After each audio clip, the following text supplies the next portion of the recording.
ಆಯೋಜಿಸಿರ್ತಕ್ಕಂಥ ದೇಶಭಕ್ತಿ ಗೀತೆಗಳನ್ನು ಕ್ಲಾಸಿಕಲ್ ಡ್ಯಾನ್ಸ್ಗೆ ಅಳವಡಿಸ್ಕೊಳ್ತಕ್ಕಂಥ ಒಂದು ಕಾನ್ಸೆಪ್ಟ್ ಏನು ಬಂತು, ಅದನ್ನು ಮೊದಲು ಸಣ್ಣದಾಗಿ ಮನಸ್ಸಿನಲ್ಲಿ ಬೀಜ ಹೊಡೆದು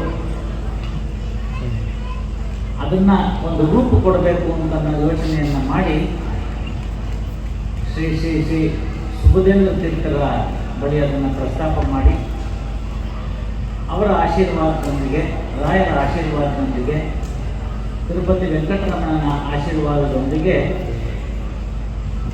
ಡಾಕ್ಟರ್ ಸ್ವಾತಿ ಅವರು ಪರಿಕಲ್ಪನೆ ಮಾಡಿಕೊಂಡು ಈ ಒಂದು ಕಾರ್ಯಕ್ರಮವನ್ನು ಆಯೋಜಿಸಿದ್ದಾರೆ. ಸುಲಭದ ಮಾತಲ್ಲ, ರೆಕಾರ್ಡ್ಗೋಸ್ಕರ ಮಾಡ್ತಾ ಇರ್ತಕ್ಕಂಥದ್ದು ಅಂತ ಅನ್ನೋದನ್ನು ಯಾರು ಮನಸ್ಸಿನಲ್ಲಿ ಇಟ್ಕೋಬೇಡಿ.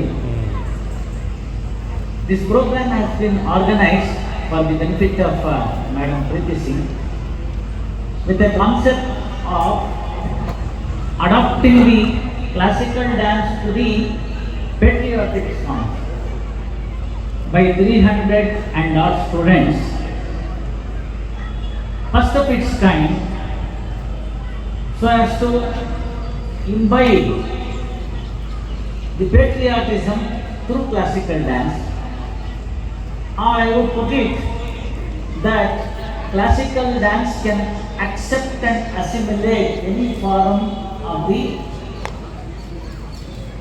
songs that can come into, and with that intention, not for the purpose of record, but to see that the patriotism is again rejuvenated in the public.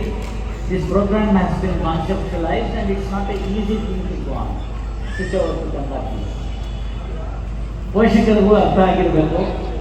ತಮ್ಮ ಮಕ್ಕಳು ಇವತ್ತಿಲ್ಲಿ ಏನು ಈ ಪ್ರತಿಭೆಯನ್ನು ಪ್ರದರ್ಶಿಸ್ತಾ ಇದ್ದಾರೆ,